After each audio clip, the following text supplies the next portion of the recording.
Hi వర్స్ welcome to our channel. Maharashtra and Jharkhand లో successful గా ఇవాళ ఎలక్షన్స్ అయితే పూర్తయిపోయాయి. అయితే ఎలక్షన్స్ సంబంధించిన ఎగ్జిట్ పోల్స్ లీక్ అయి మొత్తం కూడా రిలీజ్ చేశారు. మరి ఏ పార్టీలు అధికారంలోకి రాబోతున్నాయి, ఈ ఎగ్జిట్ పోల్స్ ఏం చెప్తున్నాయి, ఇప్పుడు ఇదే అంశం మీద డిస్కస్ చేయడానికి ప్రజెంట్ మనతో పాటు జయదేవ్ గారు సీనియర్ జర్నలిస్ట్ ఉన్నారు. వారితో ఒకసారి డిస్కస్ చేసి తెలుసుకుందాం. సార్ నమస్కారం. సార్ నమస్తే. సార్ మహారాష్ట్ర అండ్ జార్ఖండ్ పూర్తయిపోయే ఎలక్షన్స్ ఎగ్జిట్ పోల్స్ కూడా వచ్చేసాయి. మరి ఏ కూటమిలు ఏ పార్టీలు అధికారంలోకి రాబోతున్నాయి, ఎగ్జిట్ పోల్స్ ఏం చెప్తున్నాయి సార్? ఎగ్జిట్ పోల్స్ వచ్చేసాయి. మొత్తానికి ఇవాళతో Bihar Jharkhand Maharashtra Jharkhand last polling date ఏదైతే ఉందో అయిపోయింది కాబట్టి ఇంక ఎగ్జిట్ పోల్స్ అనౌన్స్ చేసుకోవచ్చు మనకి తెలుగు రాష్ట్రాల్లో జరిగినట్టుగానే. సో లాస్ట్ది ఎప్పుడైతే ఆ తర్వాత నుంచి ఇంకా స్టేట్ లో ఉండదో దానికి మనం ఎగ్జిట్ పోల్స్ కి అనౌన్స్ చేసుకోవచ్చు అనేది ఎలక్షన్ కమిషన్ ఆర్డర్స్ కాబట్టి. సో ఎగ్జిట్ పోల్స్ నిర్వహిస్తే మ్యాక్సిమం లోకల్ అంటే ప్రయారిటీ వేరేలా ఉంటుంది. నేషనల్ ఛానల్స్ కూడా ఏదైతే ఎంటర్ అయ్యి ఎగ్జిట్ పోల్స్ అనౌన్స్ చేస్తున్నాయో, ఏది ఇండియా టీవీ కానీ, ఎన్డీటీవీ కానీ, టైమ్స్ నౌ కానీ, టైమ్స్ ఆఫ్ ఇండియా కానీ, రకరకాల ఈ మధ్యకాలంలో మళ్ళీ అందులోంచి బయటకు వచ్చేసి పెట్టే వాళ్ళు కూడా సర్వే చేస్తే అర్థమైంది ఏంటంటే మొత్తానికి ఎన్డీఏ కూటమి అంటే బీజేపీ ఏ మిత్రపక్షాలతో భాగస్వామ్యంగా ఉందో ఆయా ప్రాంతాలన్నీ కూడా దానికే ఒక 20 to 30% మొగ్గు ఎక్కువ ఉన్నాయి సీట్ల పరంగా. ఇప్పుడు మహారాష్ట్ర అనుకోండి 200 పైచీలకు ఎన్నో ఉన్నాయి, 283 ఎన్నో ఉన్నట్టున్నాయి. సో 283కు సంబంధించి తీసుకుంటే బీజేపీకే దగ్గర దగ్గర 130 వచ్చేలా కనిపిస్తున్నాయి. తర్వాత శివసేన ఉంది, తర్వాత ఎన్సీపీ కూడా ఉంది. మరోవైపు అదే కాంగ్రెస్ తో శివసేన వేరే ఒకటి ఉంది, యూబీఐటీ ఏదో సంథింగ్. తర్వాత ఎన్సీపీలో కూడా ఎస్పీ అని ఒకటి ఉంది. సో వాళ్ళు సేమ్ అంటే మనకి ఉద్ధవ్ ఠాక్రే వేరే మన ఆయన కజిన్ ఆ ఠాక్రే ఇప్పుడు ఆల్రెడీ ఉన్నారు కదా, షిండే సంథింగ్. సో వాళ్ళు ఆ ముఖ్యమంత్రి ప్రెజెంట్ ముఖ్యమంత్రి ఎవరైతే ఉన్నారో ఆ ముఖ్యమంత్రితో కూడిన బీజేపీ ఏదైతే ఉందో అది బాగా ముందుకు దూసుకుపోవడం. దానికి తోడు బీజేపీ ఎన్డీఏ భాగస్వామిలో ఉండే సెలబ్రిటీలని, బాగా నేమ్ ఫేమ్ ఉన్న నాయకుల్ని తీసుకొచ్చి ఆయా రాష్ట్రాల్లో క్యాన్వాసింగ్కి పంపించడం జరుగుతుంది. దానికి బెస్ట్ ఎగ్జాంపుల్ మన ఆంధ్రప్రదేశ్ డిప్యూటీ సీఎం పవన్ కళ్యాణ్ గారు. జనసేన పార్టీ ఇక్కడ ఆంధ్రప్రదేశ్లో ఎన్డీఏ కూటమిలో భాగస్వామ్యం ఉంది కాబట్టి ఈయన్ని మహారాష్ట్ర క్యాన్వాసింగ్కి పంపించారు. మహారాష్ట్ర వెళ్ళినప్పుడు కూడా ఆయన కంప్లీట్ బీజేపీ నాయకుడి లాగే మాట్లాడాలన్న కూడా అది ఒక విధంగా పొగడ్తుతో కూడిన విమర్శ అనుకోవాలి. ఎందుకంటే పవన్ కళ్యాణ్ అనే వ్యక్తి జనసేనకు చెందిన వ్యక్తి అయినా కూడా బీజేపీ యొక్క మెరిట్స్ ఏంటి, అది ఎటువంటి జయకేతనాలు ఎగురవేసింది, అలాగే ఆర్టికల్ 370 విషయం కానీ, లేదా రామాలయం అయోధ్య రామ మందిరం గురించి సంబంధించి కానీ, తర్వాత సర్జికల్ స్ట్రైక్స్, తర్వాత ఇంకోటి ఏంటది చాలా ఇలాగే డిమానిటైజేషన్, ఇలాంటి డేరింగ్ డెసిషన్స్ చాలా తీసుకుంది. అసలు కరోనా టైంలో కూడా ఎన్డీఏ భాగస్వామ్యం పార్టీ రెండోసారి వచ్చినప్పుడు చాలా హర్డిల్స్ ఫేస్ చేసినప్పటికీ కూడా దాన్ని నరేంద్ర మోదీ గారి నాయకత్వంలో ఏ విధంగా ముందుకు తీసుకెళ్ళింది. అలా ఇంకో ప్రధానమైన రీజన్ ఏంటంటే బీజేపీలో అందరూ చెప్పేది, ఒక సామాన్యమైన కార్యకర్త కష్టపడితే బీజేపీ కోసం, ప్రజల కోసం, బీజేపీ పార్టీ కోసం, భారతీయ జనతా పార్టీ కోసం ఎవరైతే అహర్నిశలు శ్రమిస్తారో వాళ్ళకి there is no end for developing. అంటే వాళ్ళ ఆకాశమే హద్దుగా డెవలప్ అవుతారు. ఒక ఛాయ్ వాలా కొడుకు, ఒక సామాన్య కార్యకర్త ఈరోజు ప్రధానమంత్రి అయ్యాడు. ఒక సాధారణంగా ఒక ఊర్లో ఉండే టీచర్ గానో లేదంటే ఏదో సోషల్ ఎలిమెంట్స్ లో పార్టిసిపేట్ చేసే ఒక సాధారణ మహిళ, ఒక చిన్న పల్లెటూరు నుంచి వచ్చిన, ఒరిస్సాలో పల్లెటూరు నుంచి వచ్చిన మహిళ ఈరోజు రాష్ట్రపతి అవుతారని ప్రూవ్ చేసుకున్నారు. అలాగే ఒకప్పటి గోవా సీఎం, ఆయన ఇప్పుడు చనిపోయారు అనుకోండి, రక్షణ మంత్రిగా కూడా చేశారు ఆయన. ఇలా ప్రతి ఒక్కరు కూడా, ఇప్పుడు రామ్నాథ్ కోవింద్ గారు మాజీ రాష్ట్రపతి గారు, ప్రతి ఒక్కరు కూడా తీసుకుంటే వాళ్ళు ఒక సాధారణంగా ఒక లెక్చరర్ లైఫ్, ఒక సాధారణ కార్యకర్త లైఫ్, లేదా ఒక సామాజికవేత్తగా స్టార్ట్ చేసిన లైఫ్ బీజేపీలో జారిన తర్వాత ఒక ఉన్నత స్థానంకి వెళ్తారనేది బీజేపీ పార్టీ సిద్ధాంతాలు చాలా వరకు ప్రూవ్ చేయగలిగాయి. ఈవెన్ మహానుభావులు వాజ్పేయి గారు, ఎల్కే అద్వానీ గారు లాంటి ఉద్దండులు పార్టీని పెట్టడము, దాన్ని అలా తీసుకురావడము, ఒకరిద్దరు ఎంపీలతో స్టార్ట్ అయిన ఒక పార్టీ ఈరోజు ప్రభంజనంగా అయిపోయింది.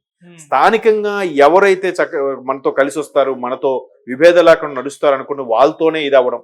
ఇకపోతే జార్ఖండ్ దగ్గరికి వెళ్ళినా కూడా జేఎంఎంకి దీనికి టఫ్ ఫైట్ ఉండేది. జేఎంఎం అది జార్ఖండ్ ముక్తి మోర్చా ఏదో ఉంది, దానికి సంబంధించి కాంగ్రెస్ అలయన్స్ అవ్వడం, ఎన్డీఏ కూటమిలోకి వస్తే మళ్ళీ స్టూడెంట్ అలయన్స్ అనేదో ఉంది వీళ్ళు. సో ఇక్కడ ఎవరితో టైఅప్ అయితేనే మనకు బాగా బెనిఫిట్ గా ఉంటుంది, బీజేపీ భావజాలానికి బీజేపీ సిద్ధాంతపరమైన వాటికి ఏ పార్టీ ట్యూన్ అవుతుందో వాటితో కలిసి వెళ్ళడం, అక్కడ స్థానికంగా ఎవరు బాగా ఫెమిలియర్గా ఉంటారని అటువంటి స్టూడెంట్స్ యూనియన్ లీడర్లను తీసుకొచ్చి అక్కడ మ్యాక్సిమం అభ్యర్థులుగా పెట్టడం, ఇట్లాగా వెళ్ళడం అనేది చాలా చాలా ప్లాన్డ్గా వెళ్తుంది బీజేపీ. కాంగ్రెస్ లేదంటే మూడోసారి బీజేపీ రావడం ఏంటండి సెంట్రల్లో, మ్యాక్సిమం ఈసారి వ్యతిరేకత వచ్చింది, బీజేపీ కష్టము, కాంగ్రెసే ఎక్కువ ఉంది. ఎందుకంటే ఆ మధ్యకాలంలో ఇప్పుడు ఛత్తీస్గఢ్ రాష్ట్రాలతో పాటు రాజస్థాను, కొన్ని రాష్ట్రాలకి 5 రాష్ట్రాలకి ఎప్పుడైతే ఎన్నికలు జరిగాయో అప్పుడు కూడా ఒక 2 కాంగ్రెస్ కైవసం చేసుకున్న 3 బీజేపీ కైవసం చేసుకుంది. ఆ 2 కాంగ్రెస్ కైవసం చేసుకున్నప్పటికి కూడా నువ్వా నేనా అన్నట్టుగా పోటీ ఇవ్వగలిగింది బీజేపీ. ఇంకోటి ఏంటంటే బీజేపీలో అంటే ప్రతి దగ్గర కూడా చిన్న చితక స్కామ్లు అవి ఉంటాయి, ఉండవని అనట్లేదు. బీజేపీలో సంవత్సరాల కొలది పెద్ద పెద్ద స్కాములు చేసే దీని అయితే ఇప్పటి వరకు లేరు, రాలేదు. ఇష్యూ ఉంటే ఇప్పటికి బయటకు వచ్చేదిగా. ఒకవేళ బీజేపీ పరిపాలన కాని ప్రాంతాలు ఏవైతే ఉన్నాయో కొన్ని రాష్ట్రాలు, ఆయా రాష్ట్రాల్లో బీజేపీ వాళ్ళని నొక్కి పెట్టి తాట తీసేవాళ్ళుగా మిగతా వాళ్ళు, లేదంటే కాంప్రమైజ్ అయిపోయి ఏదో ఇబ్బంది అయితే అది మీడియాకి వచ్చేసేదిగా. సో అలా జరగకుండా ఉందంటే బీజేపీలో కొంత ఆ రూల్స్ పెట్టుకున్నారు వాళ్ళు. మినిమం ఒక అభ్యర్థి ఒక వ్యక్తి 2 సార్లు పర్యాలకడం 3 సార్లు చేయకూడదను, లేదంటే మ్యాక్సిమం ఇన్నేళ్లే వర్క్ చేయాలి, అంతకుమించి చేయకూడదు, లేదంటే ఒకే ఆ వ్యక్తికి 2 రకాల నామినేటెడ్ పోస్టు లేదా గవర్నమెంట్ సంబంధించిన పోస్టు 2 ఉండకూడదు, ఒకటే వర్తింపు చేయాలని ఇలాగా చాలా రూల్స్ అండ్ రెగ్యులేషన్స్ పెట్టుకున్నారు. అలా పెట్టుకోవడం వల్ల ఒక నిజంగా ప్రజల్లోంచి వచ్చిన వాడే నాయకుడిగా రూపాంతరం చెందిన నేపథ్యంలో మరి బీజేపీకి ప్రజలు పట్టం కడుతున్నారు. మనం ఇప్పుడు అదే ఆంధ్రప్రదేశ్లో కూడా బీజేపీ పట్టం కట్టినట్టేగా ఒక విధంగా. కోర్స్ టీడీపీ జనసేన గెలుపుకు ఎక్కువ బాధ్యత తీసుకున్నా, టీడీపీయే 60-70% తీసుకున్నా, ఒక 30% జనసేన తీసుకున్నా, ఒక 5% బీజేపీకి వచ్చిన అరే బీజేపీ కూడా దానికి ఛాన్స్ ఇద్దాం, వీళ్ళతో పాటు వాళ్ళు ఉన్నారు, సరే ఈసారి వీళ్ళు సెంట్రల్లో వస్తే ఆంధ్రప్రదేశ్కి బెనిఫిట్ ఉంటుందన్న ఆలోచన విధానంతో కదా గెలిపించుకున్నారు. 9 సీట్లు ఎమ్మెల్యే సీట్లు వచ్చాయిగా. సో దానికి తగ్గట్టుగానే ఇప్పుడు సెంట్రల్ నుంచి రావాల్సిన నిధులు ఏవైతే ఉన్నాయో ఆంధ్రప్రదేశ్కి వస్తున్నాయిగా, ఎక్కడ ఏమైనా అడ్డు పెట్టట్లేదుగా, ఏది అడిగితే అది చేసేస్తున్నారుగా. సో అలాగా సెంట్రల్లో పార్టీ ఉంది, ఒక స్వార్థం కూడా అయితే అయ్యుండొచ్చు, బట్ ప్రజల ఆలోచన విధానం బీజేపీకే ఎక్కువగా పట్టం కడుతున్నారు అనడానికి ఈ ఎగ్జిట్ పోల్స్ కూడా ఒక నిదర్శనం. అఫ్ కోర్స్ మంచి ఫైట్ ఇస్తే ఇచ్చిండొచ్చు, కానీ దాన్ని ఏమంటారు మెయిన్ టార్గెట్ అంటే సగం కన్నా ఒకటి ఎక్కువ వస్తే వాళ్ళు గెలుచుకోవచ్చు కదా, మ్యాజిక్ ఫిగర్ వచ్చేలాగైతే గెలుచుకుంటున్నారు. దానివల్ల ఒక విధంగా మంచిదే రాష్ట్రానికి కూడా.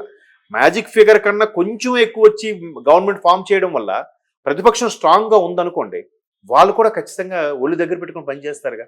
అరే మనం ఏం చేసినా ప్రశ్నించడానికి, తెల్ల కాగితం అంతా వదిలేసి ఆ మచ్చను పాయింట్అవుట్ చేయడానికి ఇక్కడ ఒక ప్రతిపక్షం ఉంది అనే ధైర్యంతో పనిచేస్తారు. కాబట్టి బీజేపీకి మొత్తానికి ఇక్కడ మహారాష్ట్రలో ఎన్సీపీ వాళ్ళు, శివసేన వాళ్ళు వీళ్ళు మిక్స్ అవ్వడం, ఇక్కడ జార్ఖండ్లోకి వచ్చేసరికి స్టూడెంట్స్ అలయన్స్ జనతాదళ్ ఒకటి ఉంది ఇక్కడ, ఆ జనతాదళ్ వాళ్ళు పార్టిసిపేట్ ఆ కూటమికే ఎక్కువ ప్రియారిటీ ఇవ్వడం అనేది ఎగ్జిట్ పోల్స్ చెప్తున్నాయి. ఎంతవరకు ఎగ్జిట్ పోల్స్ చెప్పింది ఏది కూడా ఫ్లాప్ అవ్వలే, మ్యాక్సిమం ఫిగర్ అయితే రీచ్ అవుతున్నారు. మరి ఆంధ్రప్రదేశ్ ఎన్నికలు అయితే బేభత్సం లేండి, ఎగ్జిట్ పోల్స్ కి మించి వచ్చాయి అన్ని. So exit polls maximum 80 to 90% ఎప్పుడు ఫ్లాప్ అవ్వలేదు, సిమిలర్ గా దగ్గరగా వచ్చాయంటే నిజంగా బీజేపీ థాట్ ప్రాసెస్, వాళ్ళ యొక్క విధి విధానాలు యంగ్ జనరేషన్ కూడా ఎక్కువ ప్రయారిటీ ఇస్తుంది. యంగ్ జనరేషన్ తీసుకొచ్చి వాళ్ళకి ప్రాధాన్యత కల్పించి వాళ్ళని లీడర్లుగా, ఒక లీడర్ అనేవాడు కొంతమంది లీడర్లను తయారు చేసేలాగా ఉండాలి, కానీ ఆ లీడర్ అనేవాడు లక్షల మంది ఫాలోవర్స్ ని పెంచుకునే పరిస్థితి ఉండకూడదు. సో బీజేపీలో ఆ కాన్సెప్ట్ ఉంది కాబట్టి ఎగ్జిట్ పోల్స్ కూడా అవే చెప్పాయి, మేబీ అదే నిజమయ్యే ఛాన్సెస్ కూడా ఉన్నాయి. Okay sir, thank you so much.